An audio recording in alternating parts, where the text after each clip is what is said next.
లక్షల సంఖ్యలో పుస్తకాలు చదివిన ప్యాకేజీ స్టార్ పవన్ కళ్యాణ్కు పార్టీ ఎలా నడపాలో తెలియదు. అసలు పార్టీ పెట్టిందే మరో పార్టీ కోసం కదా. అందుకే 10 ఏళ్ల పార్టీకి గ్రామసీమల్లో కార్యకర్తలే కనిపించరు. బూత్ లెవెల్ నుంచి పార్టీని ఎలా బలోపేతం చేసుకోవాలో ఆయనకు తెలియదు.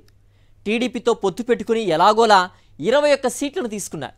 వాటిలో ఇప్పటికీ 6 అభ్యర్థులను ప్రకటించారు. మిగిలిన సీట్లకు అభ్యర్థులు ఎక్కడున్నారు? వాటిని సరైన నేతలకు ఇస్తారా లేక బహిరంగ వేలానికి పెడతారా? అసలు పవన్ ఆలోచన ఏంటి? Watch it.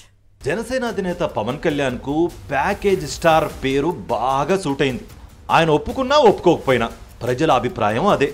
పార్టీ స్థాపించి 10 ఏళ్లైనా సంస్థాగత నిర్ణయం అంటే ఏంటో ఆయనకు తెలియడం లేదు. కానీ సినిమాల్లో మాదిరిగా స్టేజ్ మీద ఊగిపోతూ గంగ వెర్రెలెత్తుతున్నట్టుగా ప్రసంగాలు చేసి సభికులకు ఆహ్లాదం పలుస్తున్నారు. పార్టీ స్థాపించింది తన కోసం, తన వారి కోసం కాదని అందరికీ తెలుసు. చంద్రబాబును మోయడానికే పార్టీ పెట్టారు. 10 ఏళ్ల తర్వాత కూడా మోయడం కొనసాగిస్తూనే ఉన్నారు. అందుకే ఆయన ఎన్ని సీట్లు ఇచ్చినా మహాప్రసాదం అని తీసుకుంటున్నారు. మొత్తానికి 21 సీట్లు పవన్ కు విసిరేశారు చంద్రబాబు. మరి సీట్లన్నింటికీ అభ్యర్థులున్నారా? వారిని ఎలా ఎంపిక చేస్తున్నారు? పవన్ కళ్యాణ్ సభలు నిర్వహించేటప్పుడు ఆయనతో పాటు వేదిక మీద కూర్చోవడానికి నాదెండ్ల మనోహర్ తప్ప మరో నాయకుడు కనిపించరు.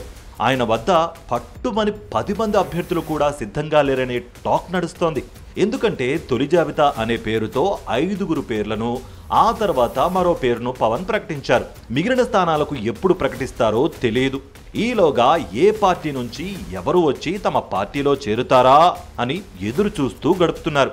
ప్రకటించిన 6 సీట్లలో కూడా కొణతాల రామకృష్ణ కొన్ని వారాల కిందటే పార్టీలో చేరిన వ్యక్తి.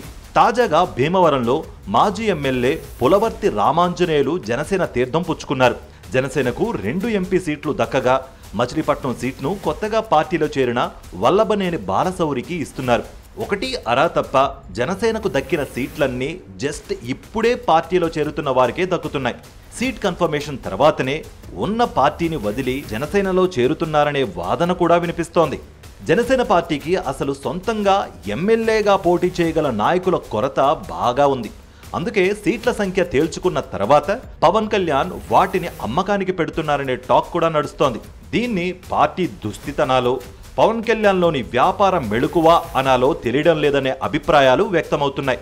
మొత్తానికి ఆయన అలవాటు మాత్రం సీట్లను బేరం పెట్టుకోవడమే.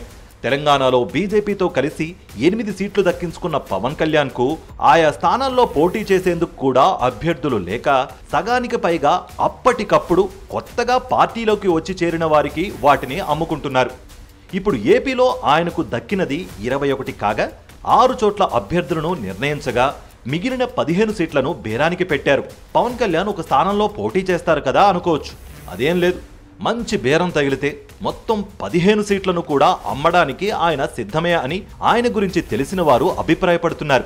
2 ఎంపీ సీట్లలో ఒకటి వల్లభనేని బాలశౌరి బేరానికి ఇచ్చేసిన పవన్ కళ్యాణ్ కాకినాడలో తానే ఎంపీగా పోటీ చేస్తారనే ప్రచారం కూడా జరుగుతోంది. ఎటు ఏపీలో ఈ కూటమి గెలిచేది లేదు. ఎంపీగా నెగ్గితే సెంటర్లో మంత్రి కావచ్చునని ఆయన ఆశపడుతున్నారు. అందువల్ల మంచి బేరం దొరికితే తన కోసం 1 కూడా ఉంచుకోకుండా మొత్తం 15 ఎమ్మెల్యే సీట్లను కొత్తగా వచ్చేవారికి అమ్మేస్తారని అనుకుంటున్నారు. ఇతర పార్టీల నుంచి వచ్చేవారికి, డబ్బు సంచులతో వచ్చేవారికి రెడ్ కార్పెట్ వేస్తున్నారనే టాక్ బాగా నడుస్తోంది.